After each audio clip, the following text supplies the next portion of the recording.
¿Cómo están, estimados alumnos? Muy buenos días, bienvenidos. Reciban el saludo fraterno de su profesora Gaby Marchal. Espero que se encuentren muy bien. Vamos a continuar con nuestros temas de historia. Y en esta semana nos vamos a dedicar a estudiar el desarrollo de la cultura tiahuanaco, ¿no? Una de las culturas que se desarrolló en el periodo llamado Segundo Horizonte o también conocida como época fusional. De Tiahuanaco vamos a conocer su ubicación geográfica, algunos logros y las principales características, ¿no?, de esta cultura. Empecemos conociendo dónde se desarrolló la cultura tiahuanaco. Podemos observar ahí en el mapa, Tiahuanaco se desarrolló entre los límites entre lo que es Perú y Bolivia, en cuya parte central se ubica lo que conocemos como la meseta del Collao. Entonces, se desarrolló al sur del lago Titicaca, en el actual país de lo que es Bolivia, ¿no? Entonces, su centro estuvo en La Paz, Bolivia. Pero esta cultura tuvo influencia, ¿no? Su área de expansión abarcó parte de los actuales territorios, lo que es Perú, ¿no?, y lo que es por acá también todo lo que es Bolivia. Asimismo llegó hasta lo que es el actual norte de Chile y al noreste de Argentina. Aproximadamente, ¿hace cuántos años habría aparecido esta cultura? Algunos estudiosos consideran que se desarrolló hace 1200 años antes de Cristo, hasta 900 años después de Cristo aproximadamente. Historiadores bolivianos, ¿no?, consideran a la cultura tiahuanaco como la cultura madre de Bolivia. ¿Quién fue su descubridor? ¿A quién se le considera como el descubridor de la cultura tiahuanaco? Pues Pedro Cieza de León, ¿no?, en el año de 1551 va a ser el primer cronista en dar a conocer su existencia. Por ello se le considera como el descubridor de la cultura tiahuanaco. Sin embargo, ¿no?, fue Federico Maxule, ¿no?, quien va a iniciar una serie de estudios sobre los tiahuanacos. Entonces fue estudiada científicamente por Maxule, ¿no? Posteriormente también ha sido estudiada por otros arqueólogos como Carlos Ponce Sáenz. Y si hablamos de la organización política y social, ¿no?, entonces la sociedad tiahuanaco se caracteriza por ser una sociedad, un estado teocrático, colonizador. Está dirigido, gobernado por una casta sacerdotal, ¿no?, que está aliada a la clase guerrera, ¿no?, a la nobleza guerrera. Por lo tanto, es considerado como un estado teocrático y militarista, ¿no? Los estudiosos, por ejemplo, de esta cultura indican que la expansión de la cultura no se hizo tanto por la fuerza militar, sino que estos guerreros emplearon ciertas técnicas políticas o económicas también para poder colonizar ciertos pueblos.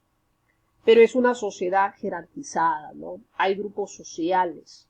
Por eso decimos ahí que en la jerarquización social de esta cultura se divide en la élite, que quienes se integran están conformando esta clase explotadora, poderosa, pues ahí están los sacerdotes, están los militares, ¿no?, que están en el gobierno, ¿no?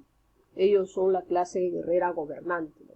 También comerciantes que están dentro de esa clase privilegiada, ¿no? Y en la base de la sociedad, pues vemos ahí a los artesanos, a los campesinos, a los pescadores, a los cargadores, que serían pues la clase explotada, la clase dominada, la clase trabajadora. Con respecto a su economía, ¿no?, sus actividades económicas. Su economía se basó principalmente en la ganadería, en la crianza de camélidos, ¿no?, Asimismo, bueno, también practicaron lo que es la agricultura y la pesca fluvial, ¿no?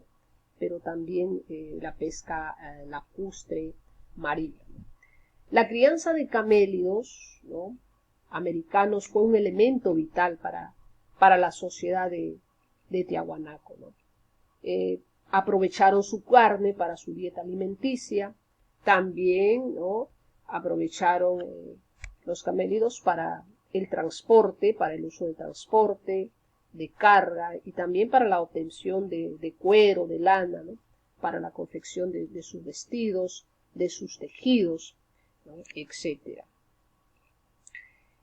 Por otro lado, ¿no?, cultivaron también, practicaron una agricultura, ¿no?, donde van a cultivar ciertos productos como la papa, la quinoa, el maíz, ¿no?, la yuca también, el oyuco, algunos legumbres, ¿no?, las frutas, la coca, ¿no?, etcétera, ¿no? Y también desarrollaron una tecnología de la conservación como el chuño, ¿no?, el chuño y el charco. Ahora, debido al medio geográfico donde se ha desarrollado la cultura tiahuanaco, pues el medio geográfico se caracteriza por esas grandes alteraciones de calor que hay en el día, ¿no?, y las heladas o el frío por las noches. Por eso que esta zona sufre de escasez de agua. Pero, sin embargo, ¿no?, cuando hay épocas de lluvia, se cuenta con pastos naturales, ¿no?, y el lago Titicaca, por ejemplo, como una fuente de agua y de recursos. Entonces, las alteraciones climáticas y esa irregularidad, digamos, del clima, obligaron, pues, que a los tiahuanaco a desarrollar una tecnología agropecuaria, ¿no?, basada en la observación y en el estudio de la naturaleza. Es así que van a poner en práctica este sistema llamado camellones o guaruguaro, ¿no?, para poder de alguna manera, ¿no?, poder tener el desarrollo de una agricultura sólida, ¿no? Con respecto a sus manifestaciones culturales, aquí hay que destacar, ¿no?, que los tiahuanacos se caracterizaron principalmente por la realización de grandes esculturas de piedra, ¿no? Entre ellas tenemos, por ejemplo, aquí el monolito de Benne, ¿no? Hay monolito también de Ponce, monolito de Fraile, entre otros. Por el monolito de Benne vemos que esta escultura mide aproximadamente 7 metros con 30 centímetros de alto, ¿no?, por unos 20 metros de ancho. Entonces está tallado de un solo bloque de piedra, 17 toneladas de peso, ¿no?, y se trataría de la representación de un sacerdote. Vemos entonces que los tiahuanaco trabajaron con gran especialización la piedra, esculpiendo, ¿no?, personajes de índole ya sea divino, mitológico, antropomorfo, ¿no? Ahí vemos, por ejemplo, acá también la portada del sol, que está ubicado en el palacio de Calasaya, ¿no? Y esta portada fue elaborada también con esta piedra andesita, y mide aproximadamente 2,75 metros de altura, ¿no?, por 4 metros de largo. Y tiene esculpido, como vemos aquí, ¿no?, tiene esculpido allí en el centro un personaje antropomorfo, ¿no?, con 2 báculos, ¿no?, y lágrimas en los ojos, al que le llaman el dios llorón, ¿no? Entonces se cree que representa al dios Huiracocha, ¿no?, que es el dios principal, ¿no?, la deidad principal de los tiahuanaco. Entonces aquí está representado el dios Huiracocha en la portada del sol. Asimismo, los tiahuanaco destacaron en lo que es en la arquitectura, ¿no? Construyeron, pues, grandes templos piramidales a base de piedra, ¿no? Sus construcciones estaban sobre todo hechas con bloques de piedra volcánica labradas, ensambladas con grapas de bronce. Entre las principales centros arquitectónicos tenemos, por ejemplo, en las imágenes, ahí tenemos a la fortaleza de Acapana, ¿no? Tenemos Calasasaya, ¿no? Tenemos Punco, Templete, ¿no? Donde aquí se puede observar en sus paredes, especie de las cabezas clava, ¿no? Entonces, también podemos tener ahí, entre otras, a Putini y Quericala, ¿no? Pero el complejo de Tiahuanaco, el templo principal, digamos, de los Tiahuanaco va a ser el templo de Calasasaya, ¿no? Ese es el principal centro religioso, ¿no? Y urbano de los Tiahuanaco, era el foco de peregrinación, ¿no? Aquí este templo está ubicado en las riberas del río Tiahuanaco, ¿no? Afluente del lago Titicaca, queda al sur, ¿no? De la ciudad de La Paz, en Bolivia. Este centro ceremonial de Calasasaya, ¿no? Cubren un área aproximadamente de 4 kilómetros cuadrados, ¿no? Al centro de Calasasaya podemos observar que ahí se levanta el monolito de Ponce, ¿no? Ahí está el famoso monolito de Ponce. Y dentro del edificio de Calasasaya se encontró pues la famosa Portada del Sol. Vayamos ahora a conocer las características de su cerámica, ¿no? La cerámica se caracterizó por ser polícroma.